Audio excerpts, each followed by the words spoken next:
today, my open door system here is designed for people who work and can't be with their birds all the time, for getting them in from the race. With this, they have a lot of freedom, and they don't seem to fly over your head or play uppers like they do with glass traps or drop-ins or whatever. When I walk on that landing board out there, they're trying to get into the traps on the bottom here, which are locked off, and it's just a matter of picking them up off the floor and then clocking them in. Do you have many times they're trying to dart back over your shoulder to get out? No, I've never had a bird fly out over my head as yet, because as I walk in, I close the sliding door behind me, and once they're in, they're in. And I can trap 20 birds at a time, where most people can only do one or two. It has the beauty to get a lot of birds in the drop, and then if they come down, we're right. Hopefully, the smallness of the cage again, of the trapping section, just helps it again to be a little bit more conducive to catching the bird when they do come home. They can't fly around you or over you. So basically, it's a decent setup that works for me, for a man who can't be here when the birds are out training in the morning or coming home from tosses. They go in by themselves, and on race day they're basically the same.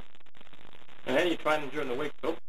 Well, during the week at the moment, with my work situation, I'm gone when it's dark and I come home when it's dark, so basically it's only short tossing if I get it in, or one toss with the club boys down to Movie World, which usually takes them just over the hour. One of those a week or two of those a week is sufficient for the birds to stay informed, and hopefully they'll keep on going. What's going to happen to the race mixes now? What's hidden in those drawers? I call my decorative mix, which the birds get when they come home from a race, up until probably Wednesday of the race. You put it in your hand, Phil, so you just it's basically whole oat, wheat, milo, a touch of safflower, a touch of sunflower, linseed, and a touch of dun peas this year. Dun peas this year basically because they're a bit cheaper. On Wednesday night, basically they change over to a half race mix, half the curative. It's basically the race mix, half the race mix mixed in with the curative, same mixture basically, just with a touch of corn. On Thursday morning, or Thursday night basically, I change over to my full race mix, which is probably 6 corn, 2 wheat, 1 milo, 1 pea, touch of safflower, touch of sunflower, and linseed. And that's what I call my super mix. Whether it works as well as other people's, I don't know, but I had success from it, and hopefully I'll go well on it. And what are you feeding your stock birds? Basically DP now until they're made up? I feed all my stock birds DP, mainly because to keep them lean, to keep the fat off the birds. It's worked this year. Also, I think to find out that we have a lot of trouble with canker over the last couple of years, and that corn is, I think, helped bring on canker. So hopefully I've ruled out that disease in the cage, and the birds don't seem to suffer for it. Actually, I think they're better off for it. So you're giving DP plus a lot of peas or something, are you? DP with a touch of peas. For breeding? No, for my race, for my breeding with youngsters, I switch over to pellets, turkey pellets, which has a lot of protein in it, supplemented by wheat, milo, and a touch of dun peas. And the youngsters seem to turn out well. And they're nice and round, full body. Nice and the feather, always full of down. And with the turkey pellets, they have a touch of worming mixture in them, coccidiosis worming stuff in them, so it keeps the birds clean as well. You have to watch out how much you use on the birds, because it can make the birds go sterile at times during breeding season. So if you limit the amount of pellets you give the birds, it doesn't seem to affect it. And when you switch the babies over from the pellets to the DP, straight away when they're weaned, or do you give it straight out stock cage on the DP? No effect, eh? No effect. Did you find they fly better on the DP? Well, originally I didn't, but after a couple of years of experimenting with DP, I found that the birds have really come along, and my race birds, prior to racing season, would fly for anywhere from an hour to hour and a half on DP, and they'd only get probably 3/4 an ounce per bird. So yeah, they fly well on it. Once you've worked out the proper mixture. And you what about the really cold nights? Do you compensate? No, DP day in day out, not until we change over to either half race mix and the curative, or straight on to full you give your supplements like your brewer's yeast and this sort of thing, lemon juice still, or when you garlic? Yes. Once a week they get brewer's yeast and garlic. Garlic in the water twice a week, but brewer's yeast probably once every Sunday after the birds. But I seem to cut that out after a while because I don't think they need it right through the year. Basically, when they're first starting off, when they're under a lot of pressure and they're under a lot of tossing, I give them the brewer's yeast.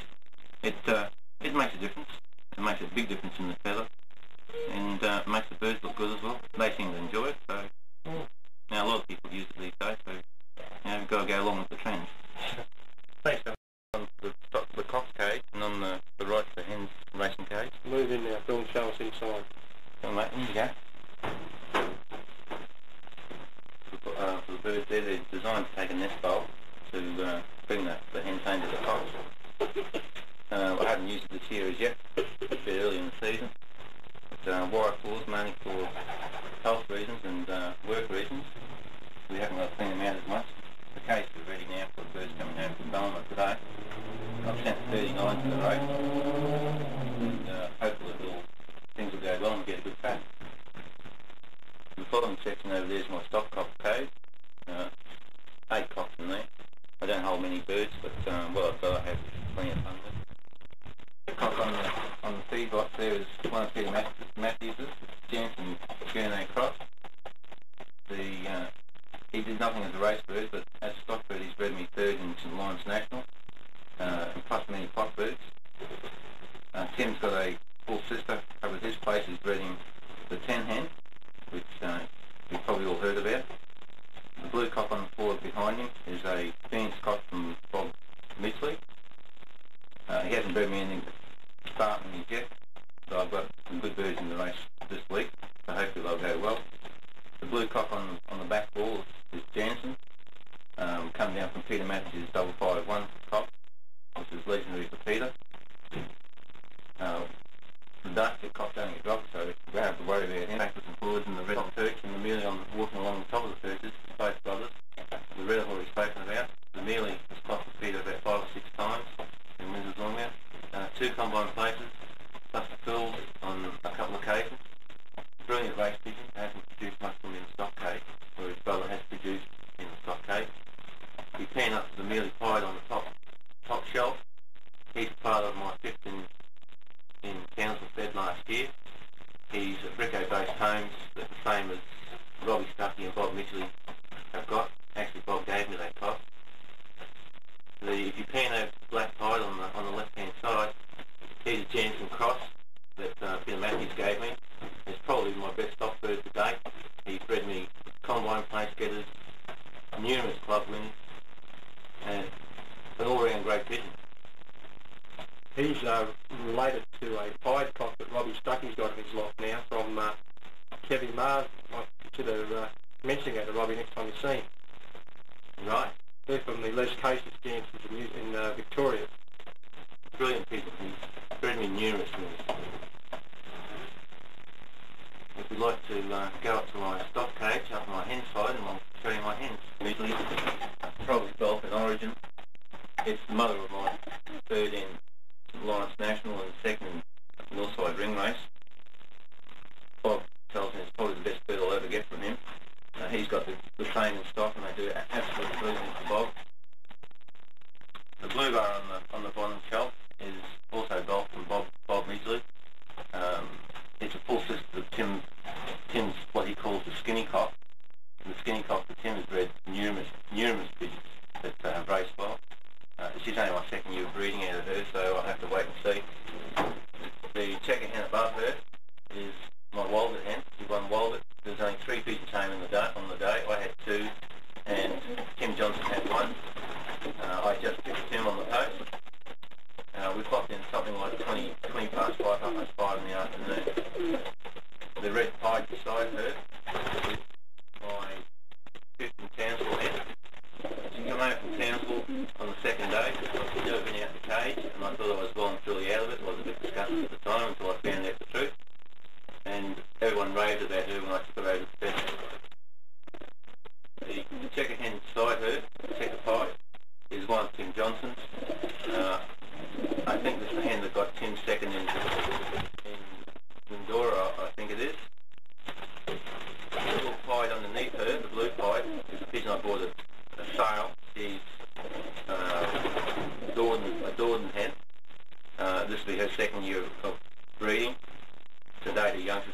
that I've only just started racing. The dark check hen on top is a Brecko hen from Tim Johnson. I've got some nice youngsters out of her this year racing, but again it's only her second year in the stock cage, so we'll have to wait and see. The blue bar up here on the wire, we can get it down.